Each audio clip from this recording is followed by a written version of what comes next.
Hey viewers, welcome to another game of the Casual Pro Gamer. Today we are doing a Corki game. Not because we haven't done a Corki game in a while, although that is probably true, but because the replays, as said in my previous video, the replays are a little bit bugged, and by a little bit I mean very bugged.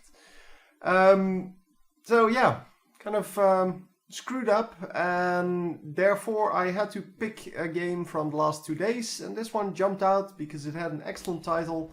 Yeah, it's just, that's all I need to know really. The title is what I used to pick the game. This one had an excellent title, having some of the keywords that I was looking for today, and well, it is a first submission, so that is great. We are going here with Dryland. He is duo queuing with Nautilus here, who has an amazing skin. Yeah, the normal Nautilus, in my opinion, doesn't look too good.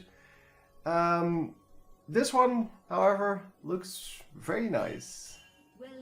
But yeah, well, that's just a matter of taste, of course, because it doesn't really matter. Some people will like the old one better. I like this one better. So anyway. We are going to go in bottom lane with Lulu here. And we are going to start off with... I can't find them. Okay, potions and a flask. Which is of course also a possibility. As long as you don't start off with anything without potions, then you should be fine. So, yeah, unless you're the support, of course. Let's see what we can do. I'm assuming here that Nautilus is the jungler. Yep, he is. I'm not sure between these two. I don't know who's going top. Normally, I would say Irelia goes top. They don't really have a, well, real top laner, I guess. Also here, I'm going to assume this. So that Twisted Fate will go mid. And who is their jungler? Maokai, I'm assuming. Yep, there we go. This guy top, that at least makes sense. So anyway, Nautilus going to start off with his shield. And yeah, going to have quite some trouble taking down this raid camp. But he is going to be well in time to do this. So it seems that it is indeed Irelia going top. And that makes Cho'Gath the mid laner. Cho'Gath mid lane, of course, not like seen super often because, well, he is very fragile in the beginning.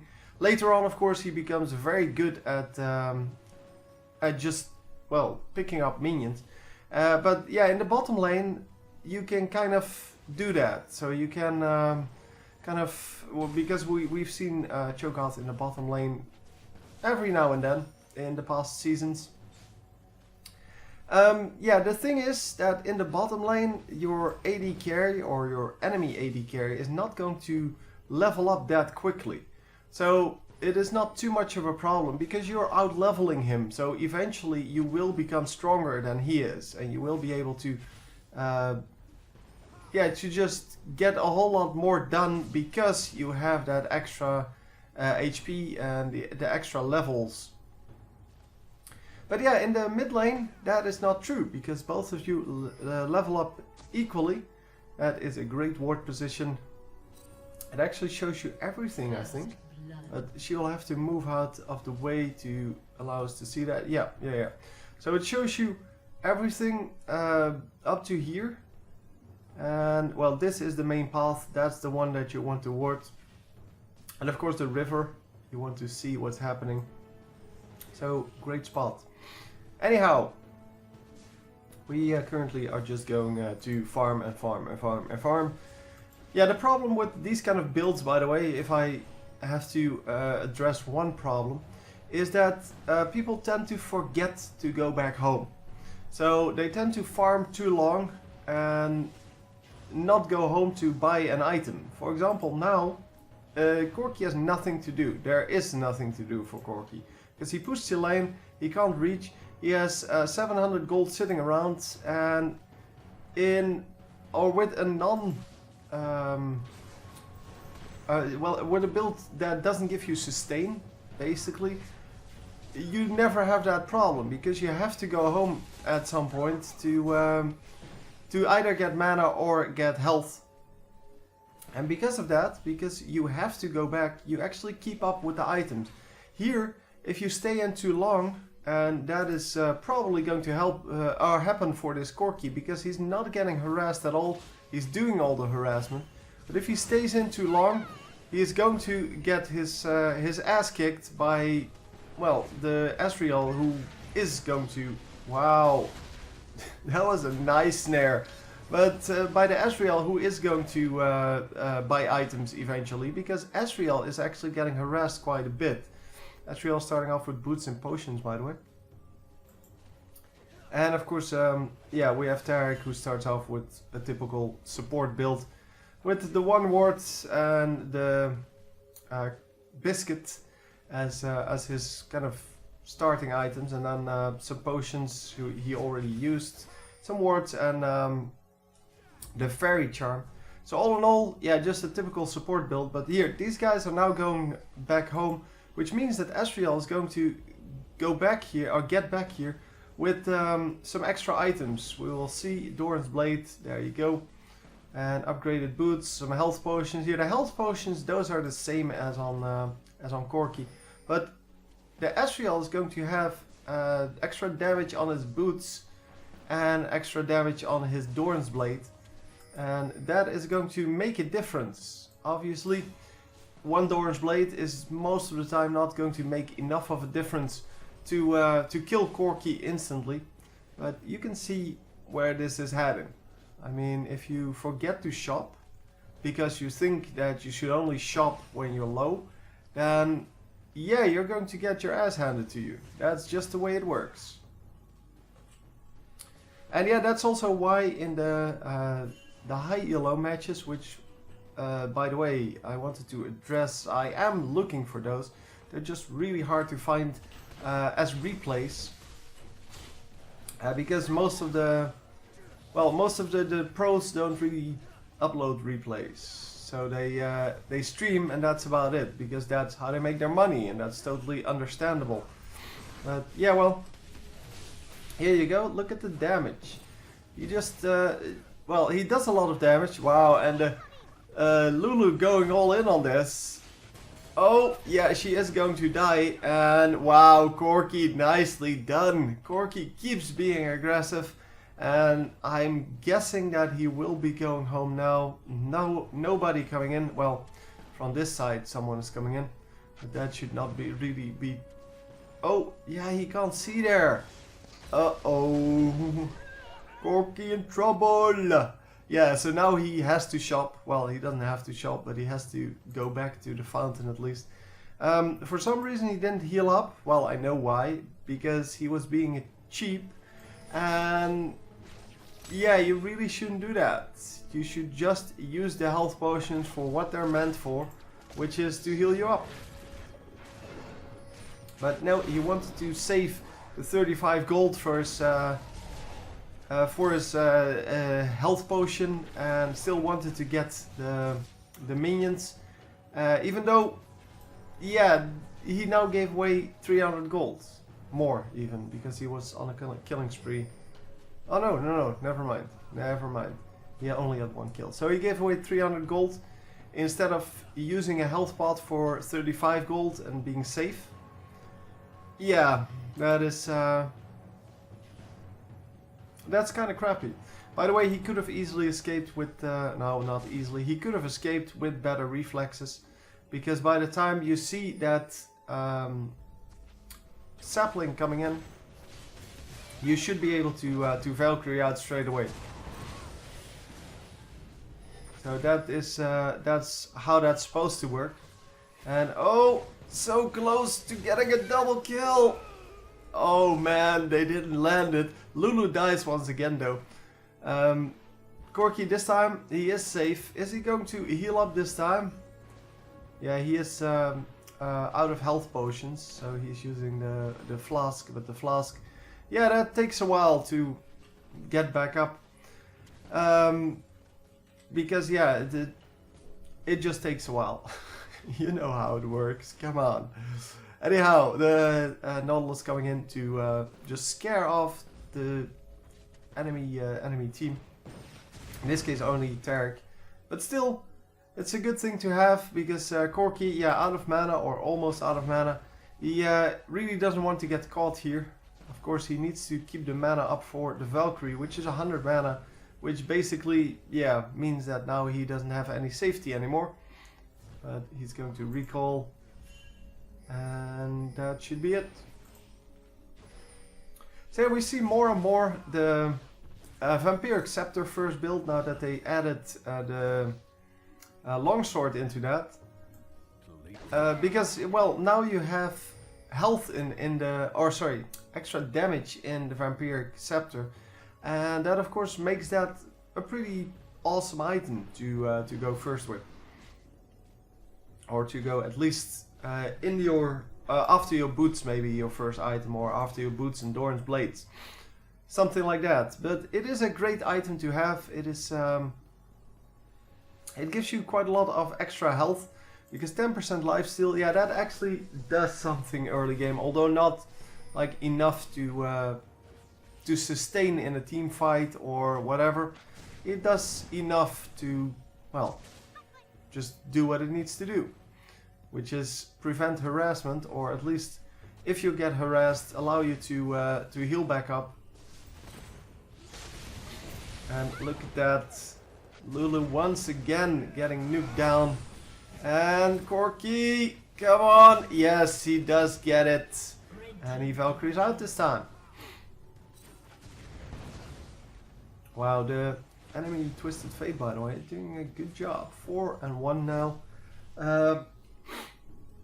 Yeah, Ezreal 4-2. He killed Lulu 4 times already.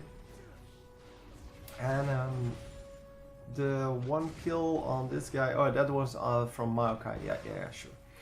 So overall 9-10, so we're definitely not ahead here, but in the gold we're a little bit ahead.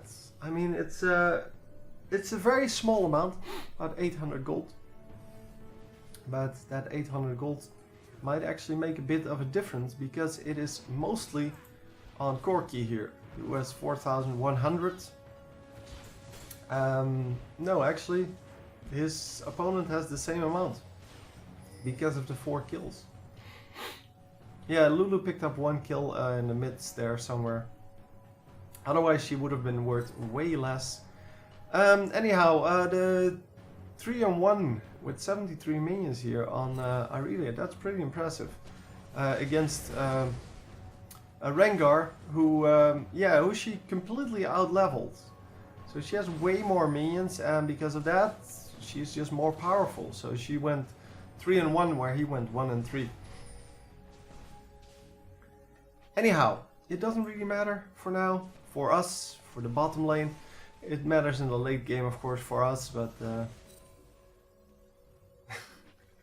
Lulu once again getting stunned, but yeah, there's nobody to do the damage, and Tarek himself is not going to do the damage. Let me just use the keys. It's a lot easier to do it with keys. So once again, Lulu getting nuked down, but she is going to stay alive, mainly because of her ultimate. No, Lulu, get the hell out of there. Anyway, we get another double kill here. Excellent, 5-1 now, 100 minions versus 72. Really doing a good job of pressuring that lane. And yeah, in this case he got lucky because the enemies went aggressive on Lulu, didn't get the kill. So because they didn't get the kill, they went after her time and time again. Instead of just being smart about it and just saying, well, screw you, I didn't kill you, but that's quite alright.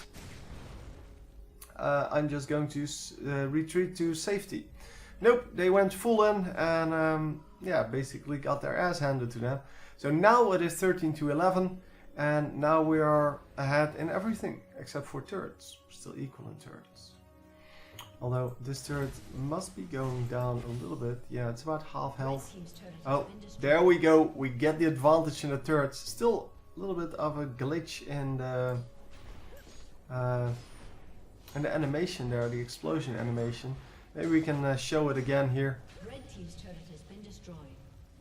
Yeah, now it was over here. There's I don't know how they programmed this, so I can't really say what the problem is.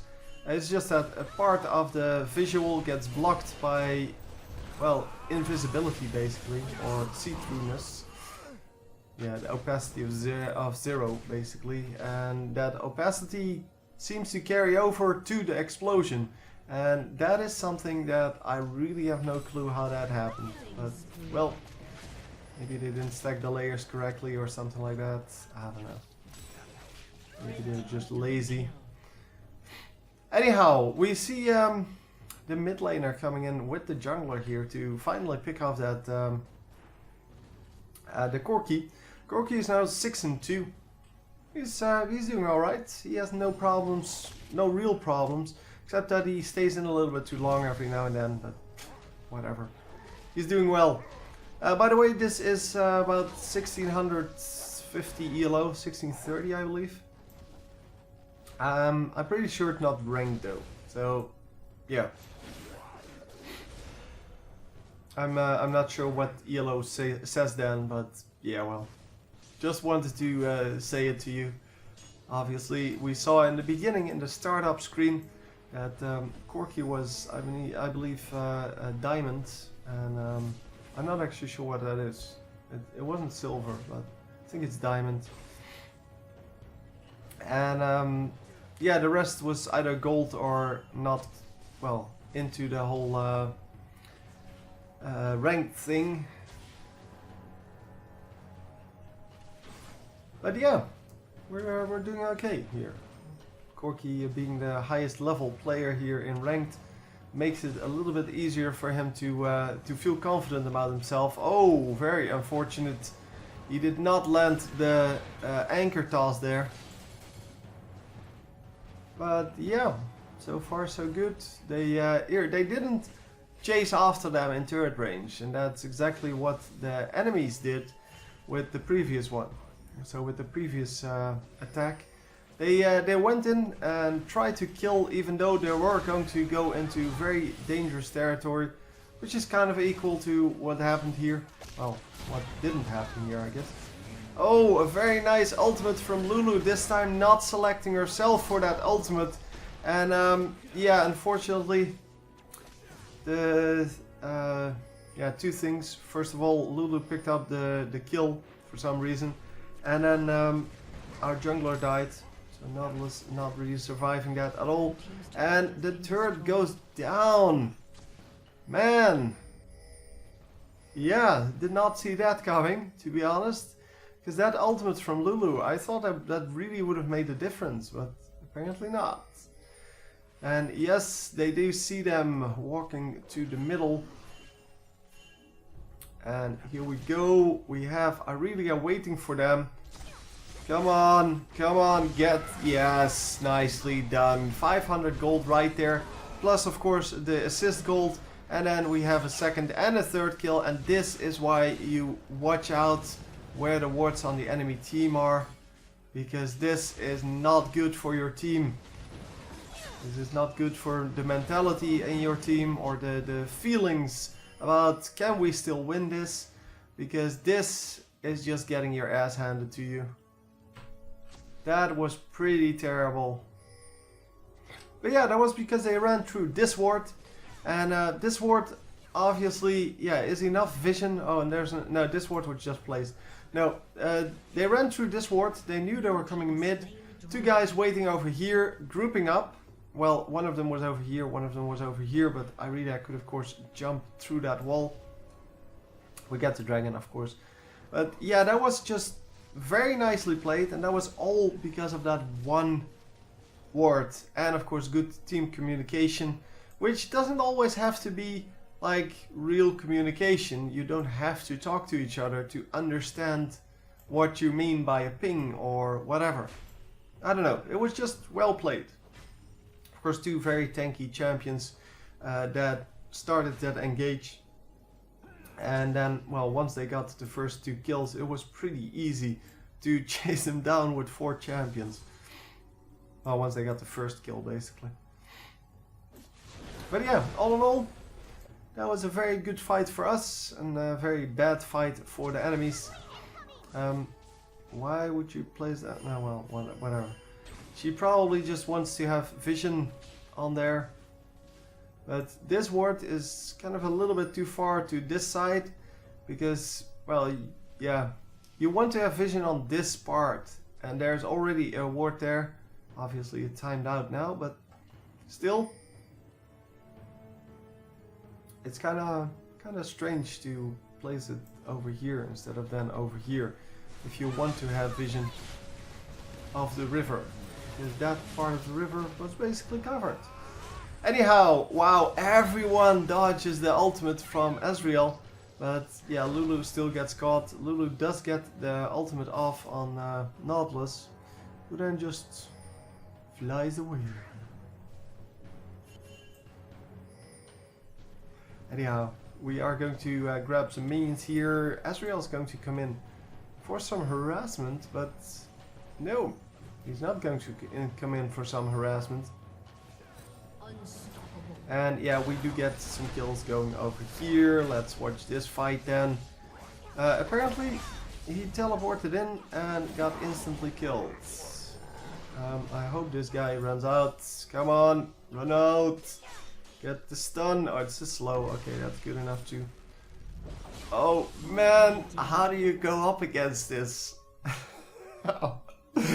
It's so funny to see people try time and time again to kill an Irelia with some backup and then get their ass handed to them, because it doesn't work. Irelia is just so strong. Yeah, and there's no way Nautilus can take that down on his own without minions. Anyway, we get to the bottom turret here, and we are going to push the mid lane while Corki split pushes in bottom lane, and well, Cho'Gath is just going to go back. Finally, we do get the turrets, and yeah, that's about it, because now we split up, and that is not good. Finally, Irelia goes down. Didn't she have an ultimate up? Yeah, she did. So she just didn't use it. She's level 2 ultimate and did not use that. So that's kind of strange, to be honest. Where did this ward go? Did somebody buy an oracles? Or did that already time out? I don't know. I don't know. If someone has an oracles, it's this guy, and yeah, he doesn't, so I don't know. Anyhow, let's see this fight. Yeah, sure. I was waiting for the next fight. And yeah, Tarek seems to have already gone down before I got here. A double kill then for for Cho'Gath.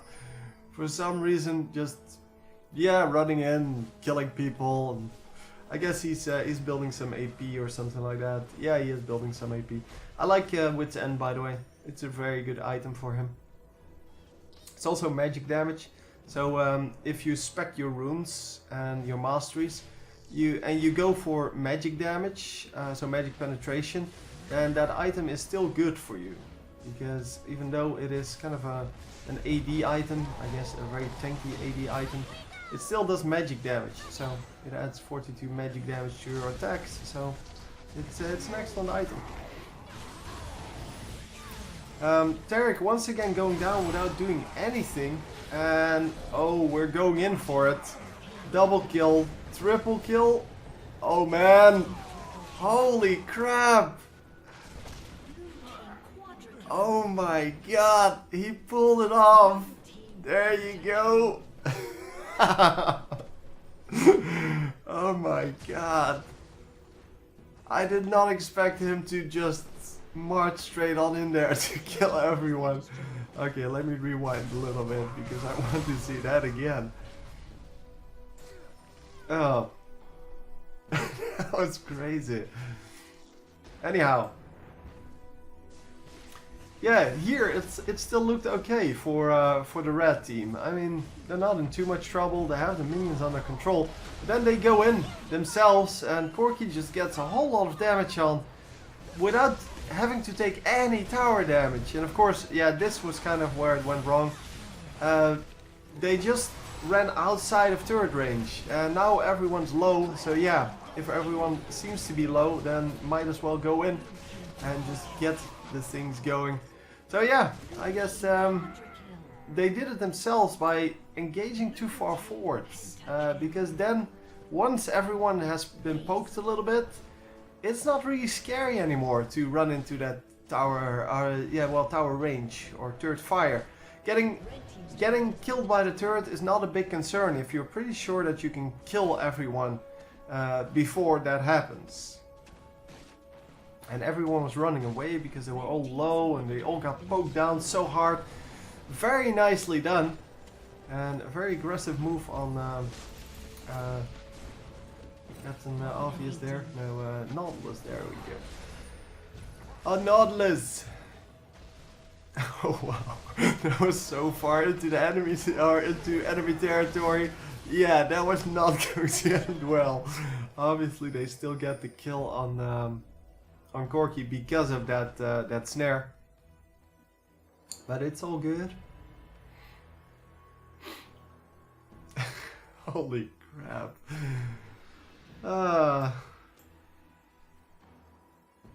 So yeah, Tarek not really having the game of his life. 0 and 10.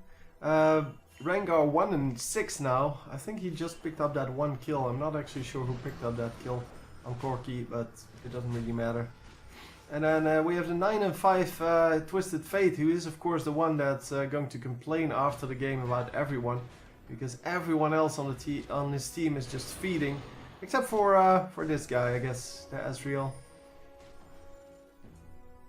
Yeah, I guess, yeah.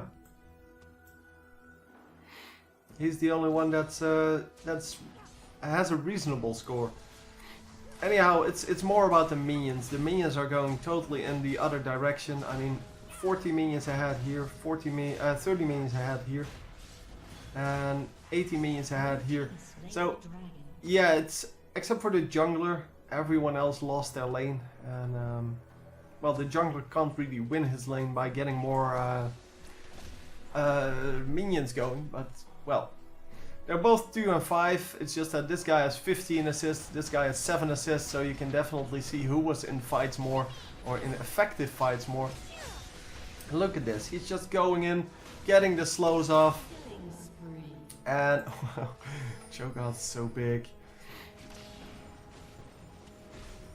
Anyhow, for those of you who've never seen it, yeah, you just saw one of the champions, the guy that died, Makai, again with the teeth around him, and there I didn't see it, but it's every time Cho'Gath's ultimate is up and he comes in a reasonable range of someone. I don't know the exact range, but it's pretty large. You see the teeth marks or the teeth surrounding their well, foot thingy, or the circles. I don't know, the buffs basically, and yeah, you can see there whether or not he can eat you. Or, well, you can eat him if you're Cho'Gath. Anyhow, yeah, Cho'Gath is the only one that has that for some reason. I guess because it's true damage. But yeah, then Darius's ultimate should have that as well. But it's strange like that. Guess Cho'Gath just needed some help or so. Anyway, yeah, that's it. Let me show you the gold here. Of course, we did get the victory with 15 and 4 and a pentakill. Yeah, it's pretty much over. But anyway, hope you enjoyed, and I will see you next time. GG.